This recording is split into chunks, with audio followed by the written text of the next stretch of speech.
In the autumn of 1896, a wooden box arrived at the offices of the London Gazette, addressed to the editor, but with no return address.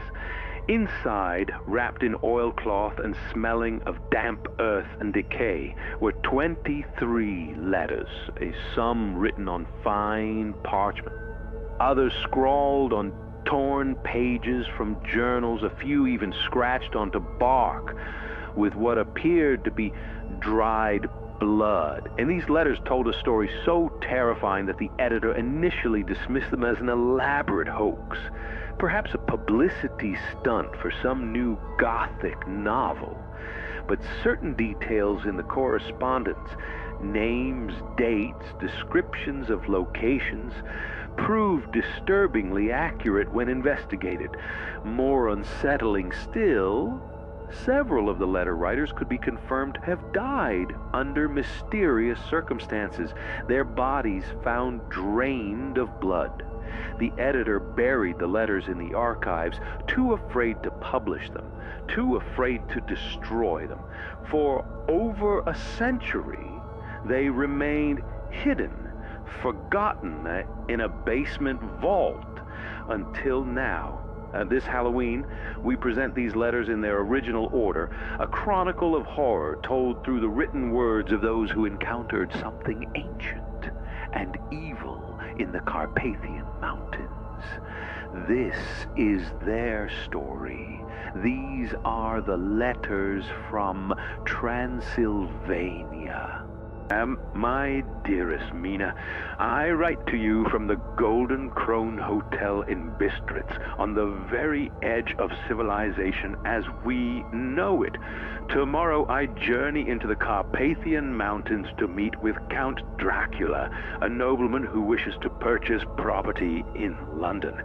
Mr. Hawkins spoke most highly of the Count's wealth and refinement, though I confess the locals here speak of him in hushed, fearful tones. The landlady begged me not to go. When I showed her the Count's letter with directions to his castle, she actually crossed herself and pressed a crucifix into my palm, murmuring prayers in Romanian. The other guests fell silent and stared at me with what I can only describe as pity, as if I were a condemned man. "It is Halloween tomorrow," the landlady said in broken English. "Evil is strong when the veil is thin. Do not go to the castle. Do not go to him." "But I must, my darling. This is my first major assignment for the firm, and our future depends upon my success. Surely these are merely local superstitions, peasant fears of their feudal lord. I am an Englishman, a solicitor, a man of reason. What have I to fear from an elderly nobleman in need of legal assistance? I will write again from Castle Dracula.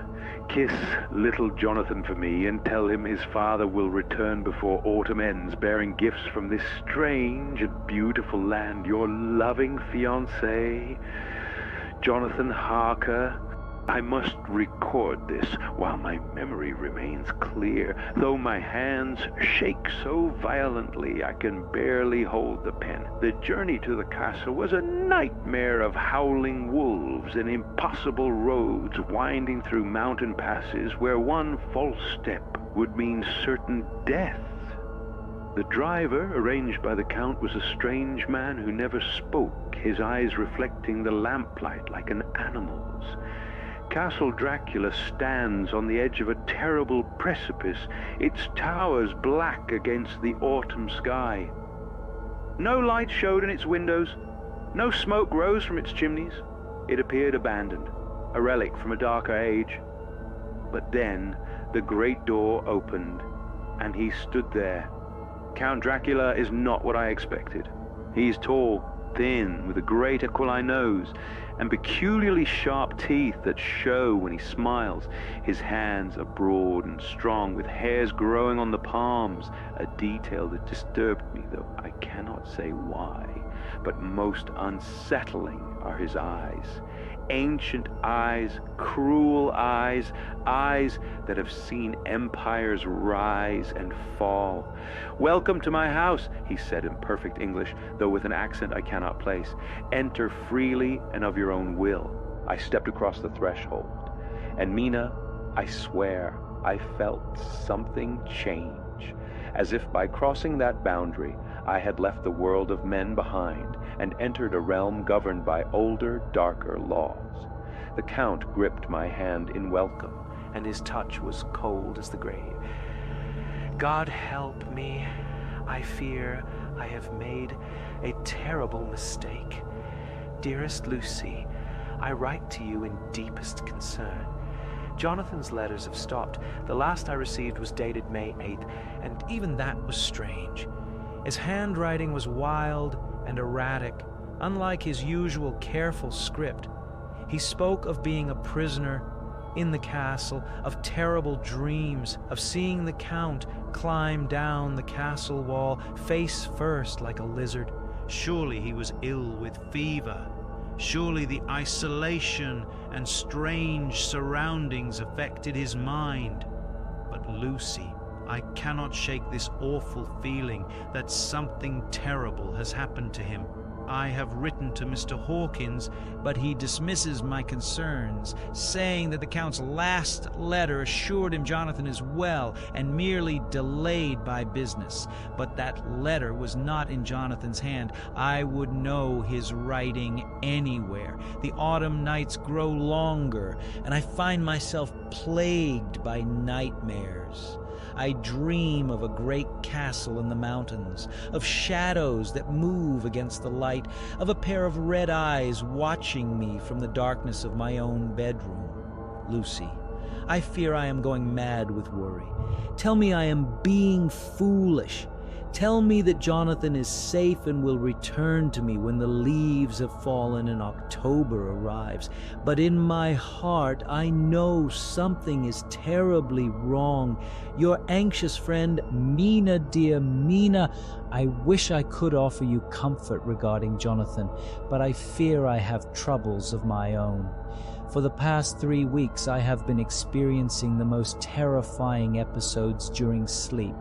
I wake to find my bedroom window open, though I distinctly remember latching it. My nightgown is often muddy, and Mother found leaves in my hair yesterday morning, autumn leaves, crisp and dead. Though I never left my bed, most disturbing are the marks on my throat, y'all.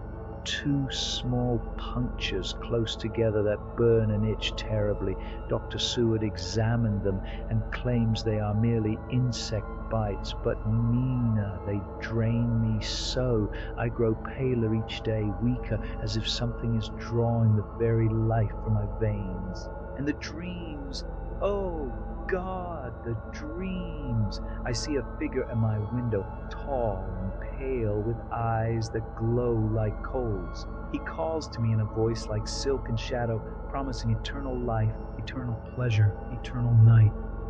I try to scream, try to run, but I find myself walking to the window instead, opening it, inviting him in. When I wake, I cannot remember clearly what happened, only that I feel violated somehow, marked, claimed by something that should not exist. Arthur wants to move up our wedding date. He fears for my health and thinks marriage will steady my nerves. But how can I marry him like this? How can I bind him to something I am becoming? Something wrong. Something that craves the darkness and fears the approaching daylight.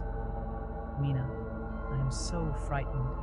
Autumn deepens and Halloween approaches, and I feel as if I am dying by inches, drained away night by night until nothing of Lucy Westenra will remain. Pray for me, dear friend. Pray that whatever hunts me grows tired of its game and moves on before it's too late. Your desperate friend, Lucy.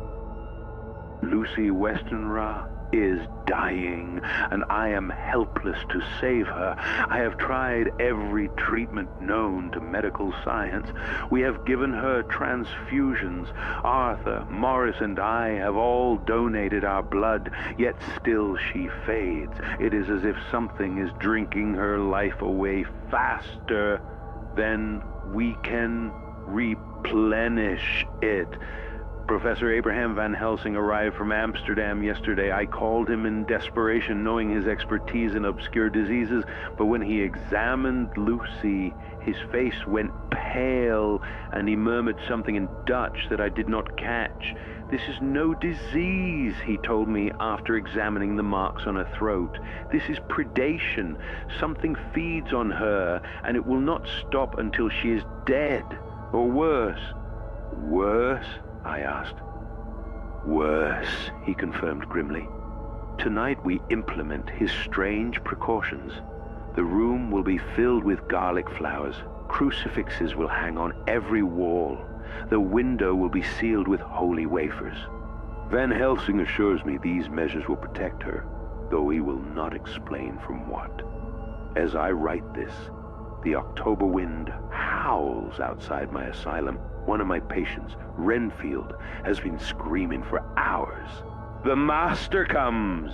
The Master is here. He walks in autumn darkness, and we must serve him or be consumed. I have sedated Renfield, but his words echo in my mind. What Master? What darkness? Lucy sleeps now, surrounded by our desperate protections. Van Helsing sits vigil beside her bed, his lips moving in silent prayer. He is a man of science, yet he prays. What does that tell us about the nature of what we face? The night deepens, Halloween approaches, and I fear that Lucy Westenra will not see November. My old friend, you were right. He has returned. Count Dracula walks again in the world, and his shadow falls across England like a plague. Lucy Westenra died last night.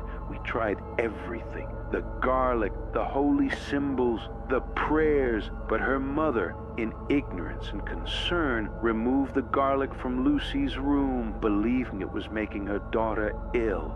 That single act of misguided love opened the door, and he came for her. I arrived too late. Lucy was dead, pale as snow, with that terrible smile on her lips, the smile of the undead, of one who has crossed over and cannot return. We held her funeral today, but I fear it is not over. Tonight, when the moon rises over Highgate Cemetery, Lucy Westenra will rise with it. I have tried to explain to the others, to Arthur, to Dr. Seward, to Morris, what Lucy has become. They think me mad. They cannot accept that the woman they loved is now a monster, a vampire, one of the undead who must feed on the living to sustain their cursed existence. But I will prove it to them. Tonight we will go to the cemetery. Tonight they will see what their Lucy has become. And then, God help us all. We must do what must be done. I am too old for this fight. I defeated Dracula once, over 20 years ago in his own castle, or so I thought. But he is clever, this ancient devil. He has survived for 500 years by being more cunning than his hunters, more patient than his enemies. He came to England for a reason. He came for fresh blood, new victims, a new hunting ground where his legend is not known. And he specifically targeted Lucy, Arthur's betrothed, to hurt us, to demonstrate his power, to show us that even here, in the heart of the British Empire, he is the true ruler of the night. The autumn grows colder. Halloween is in 3 weeks, and I fear that before the leaves have all fallen, more will die, more will be turned, more will join Dracula's army of the undead. We must stop him. We must find his hiding place and destroy him utterly, or England will fall to darkness. Pray for us, old friend. Pray that we have the strength to do what must be done, both to Lucy and to the monster who made her what she has become. Father, I am writing to tell you something that you will not believe. Something I barely believe myself, though I witnessed it with my own eyes last night in Highgate Cemetery. Lucy is not dead, or rather, she is dead. But she walks, she moves, she hunts.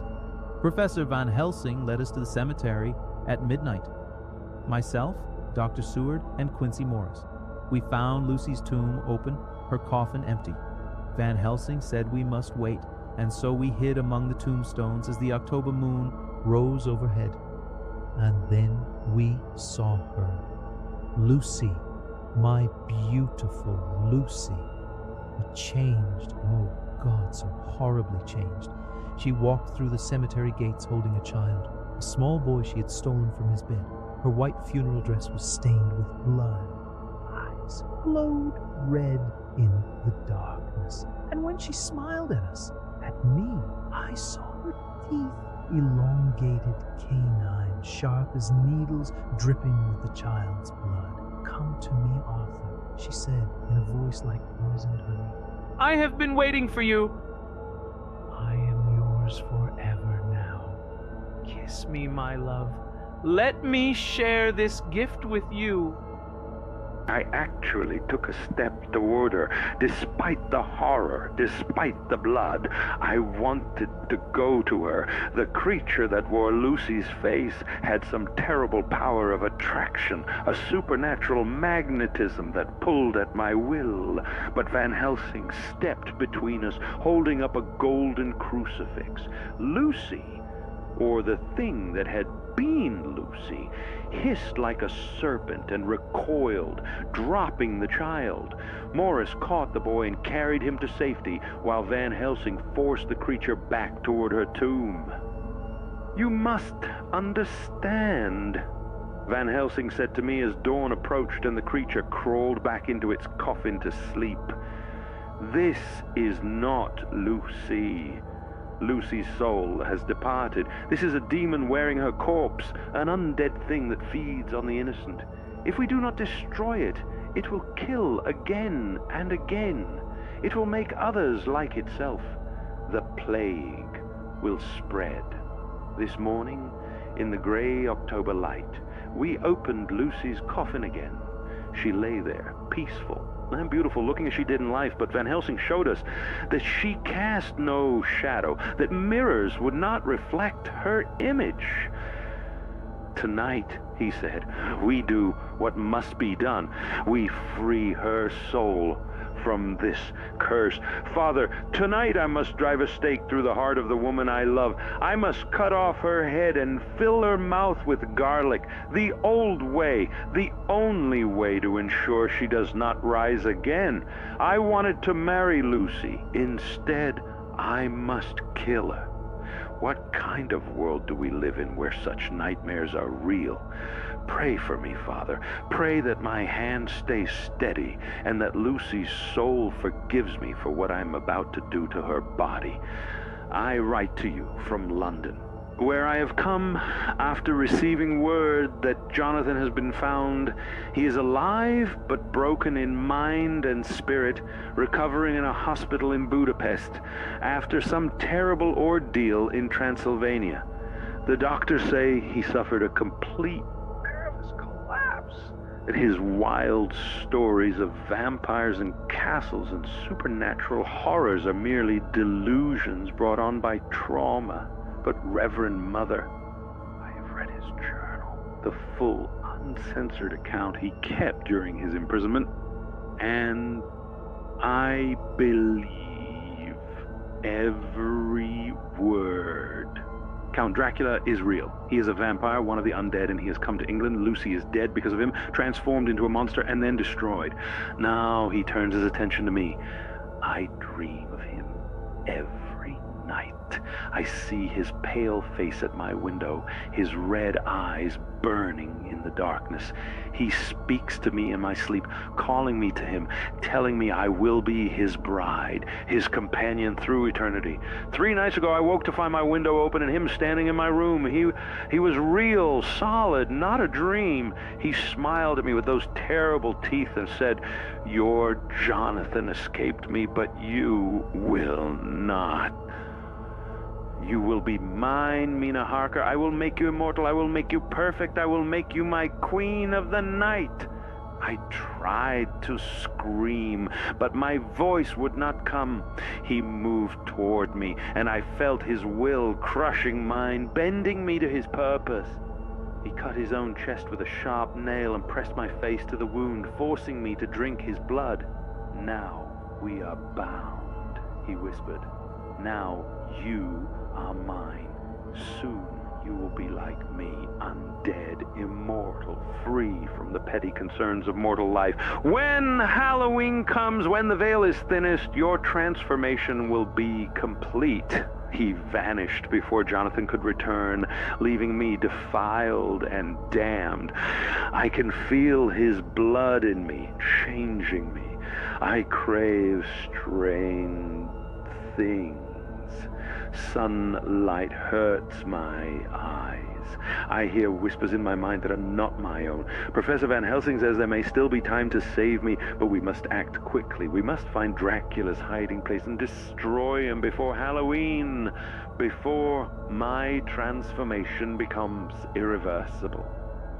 Reverend Mother, I am so frightened, not of death, but of what I might become. If we fail, if Dracula wins, I will be a monster forever.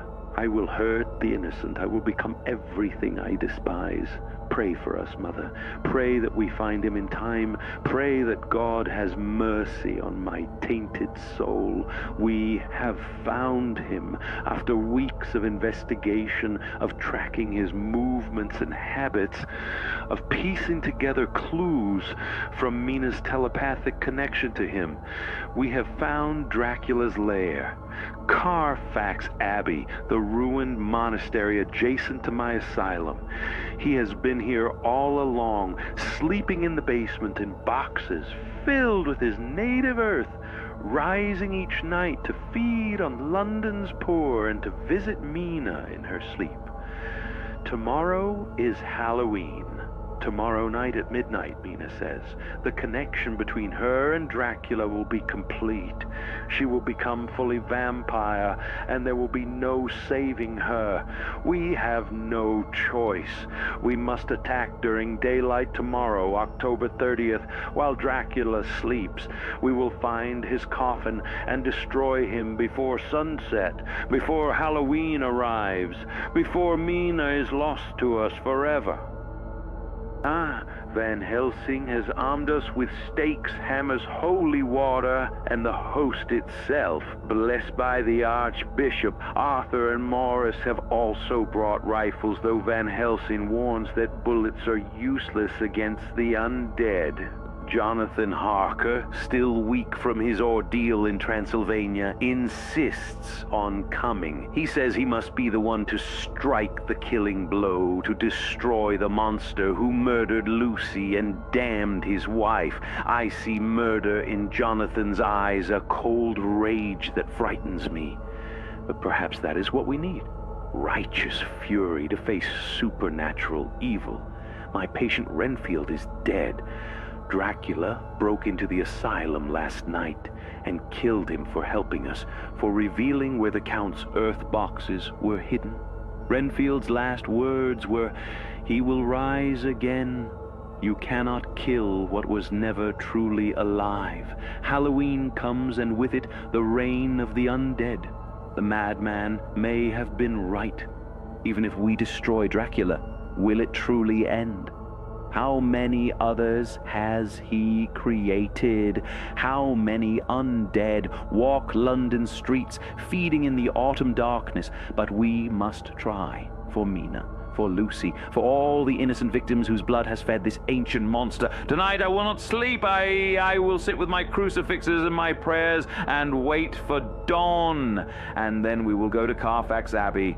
We will descend into the earth. We will find the devil's resting place. And God willing, we will end this nightmare before Halloween night falls.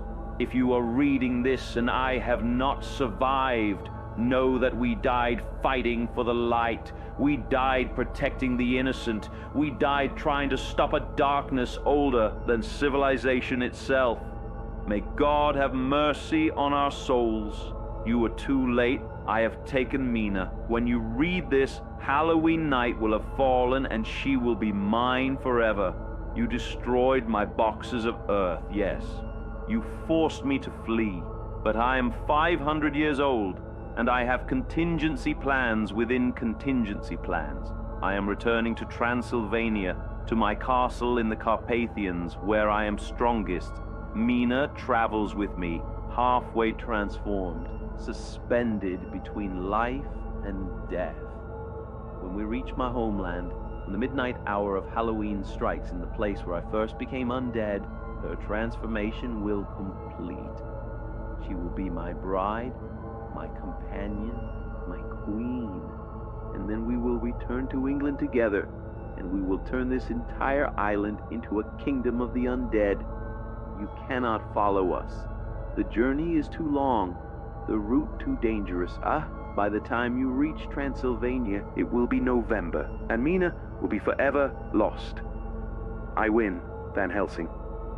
I always win. I am inevitable. I am eternal. I am the night made flesh, and you are merely men, weak, mortal, and utterly doomed to fail. Find comfort in your God. Pray to your saints. It will make no difference. Halloween comes, and with it, my triumph. Count Dracula. To whoever finds these letters, we failed. Despite our best efforts, despite our courage and faith, we could not prevent Dracula from taking Mina to Transylvania. We arrived at his castle on November 1st, just hours too late. Mina was gone, not dead, but transformed, her soul lost to us forever. We found her lying in a coffin beside Dracula's, both of them asleep in the dark earth of the crypt. She opened her eyes as we approached, and they glowed red in our lamplight. "Too late, my friends," she said in a voice that was and wasn't hers. "I am his now. I am eternal now. And I am happy." Jonathan tried to stake her. He raised the wooden spike above her heart, tears streaming down his face, but he couldn't do it. He couldn't destroy the woman he loved, even knowing she was a monster now. And then Dracula woke. He rose from his coffin with terrible speed and power, throwing us aside like children. We tried to fight, tried to use our crucifixes and holy water, but here in his stronghold, in the heart of his power, we were nothing. He killed Quincy Morris first, draining him in seconds, then Arthur, then Jonathan, while Mina watched with that red-eyed smile. Only I escaped, old and broken, fleeing into the November snow, while Dracula's laughter echoed through the mountain passes. I failed them all. I failed Lucy. I failed Mina. I failed my companions who trusted me to lead them to victory. Now I am dying, alone in this peasant cottage, writing this final warning with the last of my strength. Dracula lives. Mina is undead, and soon they will return to England with an army of the undead behind them. Someone must stop them. Someone must take up the fight that we could not finish. The knowledge is in these letters. Dracula's weaknesses, his habits, his limitations. Use them, learn from our mistakes, succeed where we failed. The autumn deepens, Halloween has passed, but every night is Halloween for the undead. Every night is a hunting night. Every night brings them closer. Beware the darkness, beware the October nights, beware the pale figures at your window when the autumn wind blows cold, and above all, beware Dracula. These are the letters from Transylvania, preserved for over a century, speaking to us from an autumn long past. The box that contained them also held one final item, a photograph faded with age, showing a group of people standing before a castle. In the front row, Lucy Westenra and Mina Harker, pale as death, with eyes that seemed to glow even in the old photograph. Behind them, Count Dracula himself, tall and aristocratic, his hand possessively on Mina's shoulder, and written on the back in elegant script, Halloween 1896. Castle Dracula. The family. Did Van Helsing's warning go unheeded? Did Dracula and his brides return to England as he threatened? The historical record is frustratingly silent. But perhaps on autumn nights when the October wind blows cold, you might see pale figures at your window. You might feel the weight of red eyes watching from the darkness. You might hear whispers promising eternal life, eternal night, eternal hunger. And you might remember these letters written by the damned and the doomed, warning us across the decades that some evils never die. They only sleep, waiting for the veil to thin, waiting for Halloween to come again, waiting for their moment to rise and hunt. The letters end here, but the story never ends. Happy Halloween, the end.